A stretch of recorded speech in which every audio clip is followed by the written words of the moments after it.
pessoal, nós vamos ver agora um pouco sobre equilíbrio químico, que é uma revisão também daquilo que vocês viram no ano passado. Sobre equilíbrio químico, primeira coisa que a gente tem que saber é que ele vai acontecer apenas com reações reversíveis. Então aqui, ó, somente com reações reversíveis. O que é uma reação reversível? É aquela reação que ela acontece, mas que eu consigo retornar ela para o seu estado inicial. Então, um exemplo, se eu pegar o papel e queimar, eu não consigo pegar aquela cinza e transformar em papel de novo. Então, essa é uma reação irreversível, ela aconteceu e pronto, acabou. Mas existem reações que elas acontecem que a gente consegue transformar ela naquele estado inicial novamente. Um exemplo é aquelas estalactites, estalagmites que são formadas em cavernas. Aquele processo é um processo de equilíbrio químico, é um processo reversível. Tanto é que eu representei aqui. É o carbonato de cálcio mais gás carbônico, mais a água se transforma no íon, né, de cálcio mais o íon carbonato. Então, nós vamos ter uma reação reversível quando ela é representada por essa semisseta. Então, eu tenho uma setinha que vai e outra setinha que volta. Ou então, uma setinha assim, ó. Duas setas, uma pra lá e outra pra cá. Então, essa seta e essa seta, né? Elas são representações de sistemas reversíveis. Significa que a reação pode ir nesse sentido ou nesse sentido. Quando atingir o equilíbrio químico, essas reações aqui, ó, tanto a de ida como a de volta, elas vão estar na mesma velocidade. O que acontece? Quando a gente faz uma reação, quando a gente vai ver uma reação química, como a gente tem muito reagente inicialmente, esse reagente ele vai sendo consumido mais rápido e vai sendo formado mais produto. Quando vai diminuindo os reagentes, eles vão diminuindo sua velocidade. Quando chega na velocidade de formação de produto, igual a de produto se transforma em reagente, então ocorre esse ciclo aqui na mesma velocidade. Vamos supor que esses reagentes se transformam nesses produtos em 5 minutos, esses aqui vão ter que se transformar nisso aqui também em 5 minutos. Então, a velocidade de uma das reações, elas têm que ser iguais, da velocidade 1 e da velocidade 2, para atingir o equilíbrio químico. Não é quando as substâncias elas estão iguais, não é. As substâncias elas podem ter concentrações diferentes, só que a velocidade delas tem que ser a mesma para atingir o equilíbrio químico. E quando atingir o equilíbrio químico, as concentrações elas não vão alterar mais. Elas podem não ser a mesma, mas elas não se alteram. No equilíbrio químico, as concentrações elas vão permanecer constantes, tá? Não significa que elas vão ser iguais, como eu já falei, elas vão ser constantes. E a velocidade da direta vai ser igual à velocidade da reação inversa. Então, aqui eu trouxe umas representações gráficas para vocês entenderem que não são as concentrações que vão permanecer constantes, é a velocidade mesmo. Então, nesse caso aqui, ó, os reagentes eles vão diminuindo a quantidade e os produtos eles vão sendo formados. Quando chegar num certo nível em que as velocidades estiverem iguais, eles vão permanecer com as suas concentrações constantes. Essas concentrações constantes só é possível porque as velocidades das reações elas são iguais. Nesse primeiro gráfico, a quantidade de produto e reagente é a mesma coisa, tá? Então, aqui coincidiu deles se igualarem as concentrações também. Nesse segundo caso, eles chegaram a ter as suas concentrações constantes. Então, o reagente foi diminuindo até chegou num certo nível que ele permaneceu constante. O produto foi subindo até chegou num certo momento em que ele permaneceu constante, sem alteração. A velocidade, então, ela permaneceu constante a partir deste ponto. A quantidade de reagente é maior do que a quantidade de produto. E nesse caso aqui, reagente ele foi sendo consumido e produto foi sendo formado. Quando chegou nesse ponto, as concentrações elas permaneceram constantes. Então, elas não sofreram mais alteração. Neste ponto, então, foi onde aconteceu o equilíbrio químico. Então, a quantidade de produto aqui é maior do que a quantidade de reagente. Não significa que essas reações não atingiu o equilíbrio. Atingiu, porque a velocidade delas agora está constante, tá? Só atinge o equilíbrio quando as suas velocidades estão constantes. No gráfico, vocês vão perceber quando as substâncias elas estiverem retinhas, quando não sofrer mais alterações em sua quantidade. E a gente pode fazer o cálculo desse equilíbrio para achar a constante de equilíbrio, para saber se uma substância ela vai formar mais produto ou mais reagente. Se ela pode formar mais produto ou mais reagente ou permanecer igual. É através das constantes de equilíbrio. A constante de equilíbrio é um cálculo que se faz pegando as concentrações de produto e dividindo pela concentração de reagente. Se esse Kc der 1, significa que eu tenho as mesmas quantidades de produto e reagente. Porque aqui uma quantidade dividida pela mesma quantidade vai dar 1. Então, se Kc é 1, eu vou ter as mesmas quantidades de produto e reagente.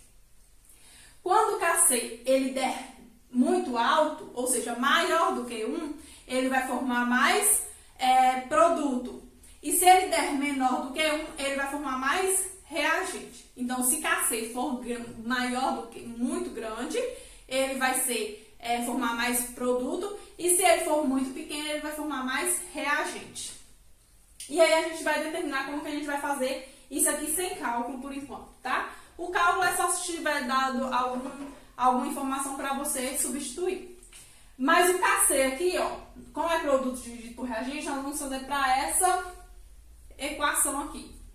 Então vai ser, eu vou fazer aqui em cima para ficar, porque aqui embaixo estava apertadinho. Kc vai ser igual produto, que é o que está depois da seta, então a concentração de HI. Como eu tenho esse 2 aqui, esse 2 vai como índice, né? Elevado ao quadrado. Dividido pelas concentrações dos reagentes, que é H2 mais I2. Só que ao invés de colocar o mais, esse mais eu vou transformar em multiplicação.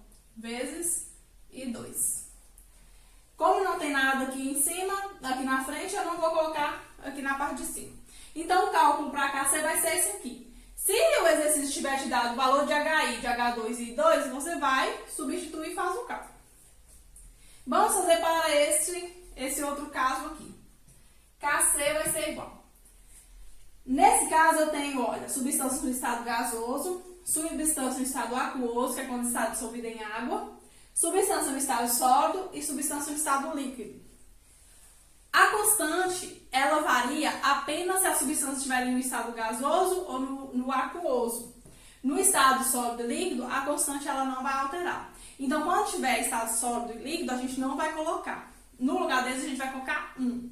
Então, vai ser 1 referente aqui ao estado sólido, vezes 1 referente ao estado líquido, dividido pela concentração dos reagentes. Os reagentes vão entrar, porque eles estão no estado gasoso e aqui no estado aquoso. Então, vai ser concentração de CO2 vezes concentração de CaOH2.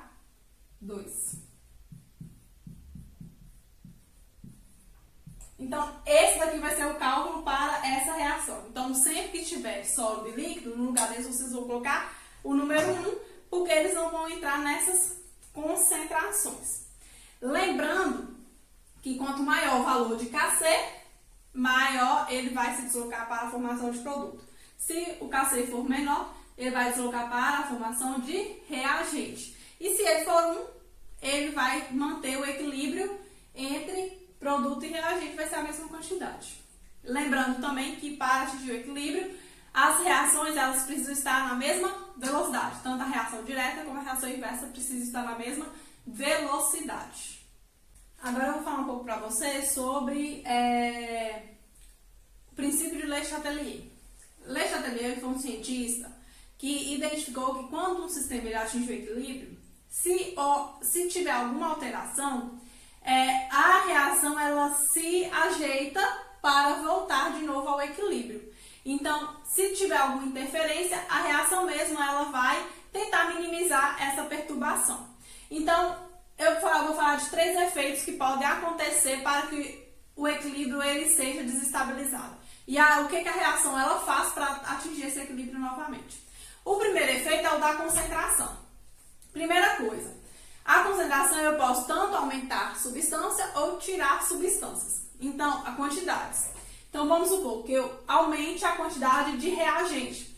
Se eu aumentar a quantidade de reagente, eu vou ter mais reagente para reagir, esse reagente ele vai agir mais rapidamente, formando mais produto.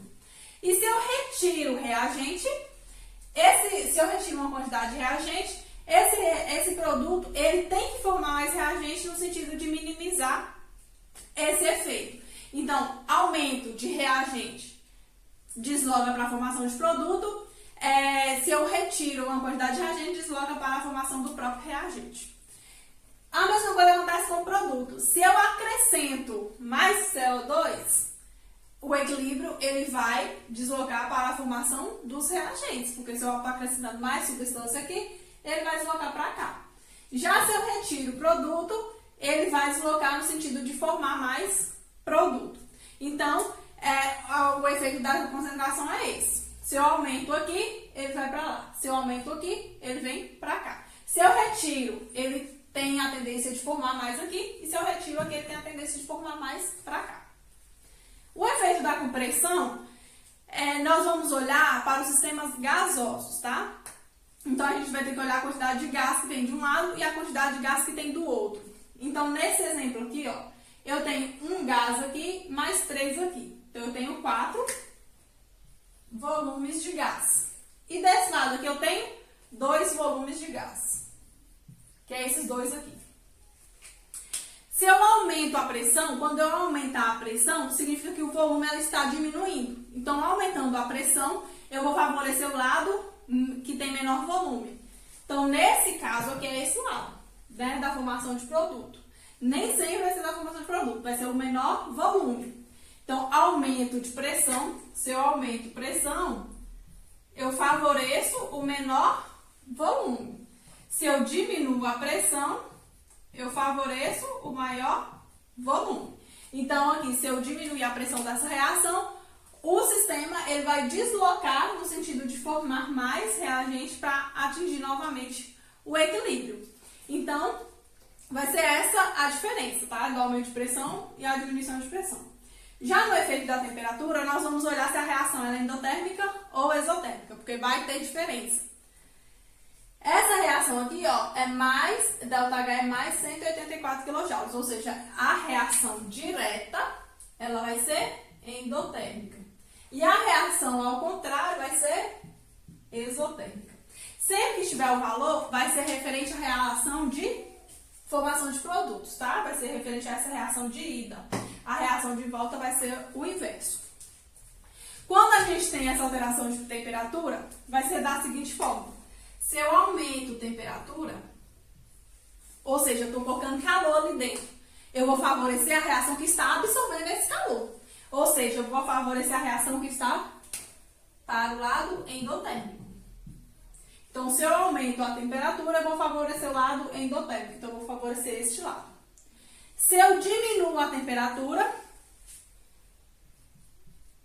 significa que a reação ela vai liberar mais calor para compensar aquele calor que eu estou tirando. Então, ele vai deslocar para a formação do reagente. Se aqui for reação exotérmica, aí vai ser o contrário, né?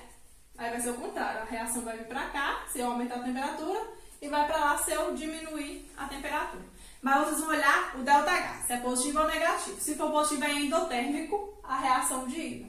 Eu elevando a temperatura, eu favoreço essa reação que forma produto. Se eu diminuo a temperatura, eu vou favorecer a reação que forma os reagentes.